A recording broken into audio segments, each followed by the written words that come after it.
Tu sais, dans les livres de développement personnel, dans les formations sur le leadership, on parle souvent du why, du pourquoi.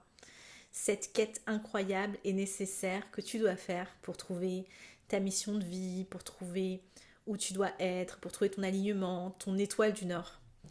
Eh bien, si tu t'es déjà posé cette question et si elle est un peu tumultueuse pour toi, eh bien, écoute cette vidéo. Déjà, la première chose que j'ai envie de te dire sur le sujet, c'est lâche. Lâche l'affaire, c'est-à-dire arrête de te mettre trop de pression et de te mettre trop d'injonctions sur le fait de trouver ton pourquoi.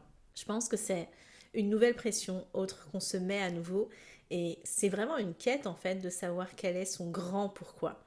L'enjeu pour moi c'est déjà de revenir quelque part à notre petit pourquoi quotidien et c'est vraiment le deuxième point que je veux dire justement, ce petit pourquoi quotidien, c'est comment tu te sens.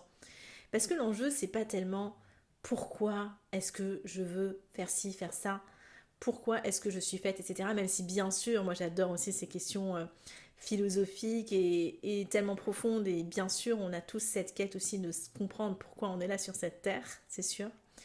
Mais je pense que l'enjeu aussi, c'est de revenir dans notre corps, dans nos sensations, et de finalement se sentir heureux et heureuse en fait au quotidien. Est-ce que c'est pas ça qu'on recherche vraiment en fait?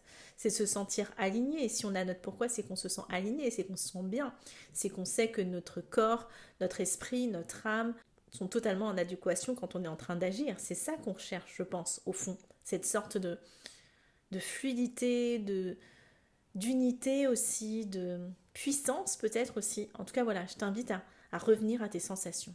Et justement, à y faire attention quand tu vas faire des choses différentes, venir vraiment explorer où est-ce que je me sens bien, dans quelles activités, avec quelles personnes, dans quel environnement. C'est là aussi que tu vas trouver en fait, je crois, en tout cas des pistes pour comprendre ton pourquoi. Un autre élément intéressant, c'est la notion de valeur. C'est pourquoi est-ce que tu es prêt à te battre aujourd'hui, prête à te battre. Est-ce que tu as envie de te battre pour la justice, pour la paix, pour la vérité, des grandes notions, mais aussi peut-être pour des choses plus simples comme la famille, l'amour, la liberté. Qu'est-ce qui vraiment toi te meut aujourd'hui? Ça c'est aussi très intéressant et pareil, c'est inutile de l'avoir que dans l'intellect. L'enjeu c'est de te confronter à ça quand tu es en train de te battre pour ces valeurs. Qu'est-ce qui se passe? Est-ce que ça résonne vraiment à l'intérieur de toi ou est-ce que c'est une injonction qu'on t'a collée ou que tu t'es collée toi-même par rapport à ce qui fait bien d'avoir comme mission, pourquoi, etc. Enfin, pour moi, la question, c'est vraiment qu'est-ce qui te fait te lever le matin, en fait. Le pourquoi, il répond à ça.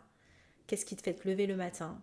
Et si tu n'as pas encore compris, je crois que l'enjeu, c'est vraiment de savoir si cette question, elle te obsesse un peu de pourquoi, why, quel est mon why. C'est d'aller chercher, en fait, qu'est-ce que la réponse à cette question viendrait apaiser, conforter, rassurer au fond de toi, en fait. Et bien sûr, ce sont des questions profondes, pas toujours évidentes. Donc, si tu as envie d'en échanger ensemble, n'hésite pas à réserver une session dans mon agenda. À très vite.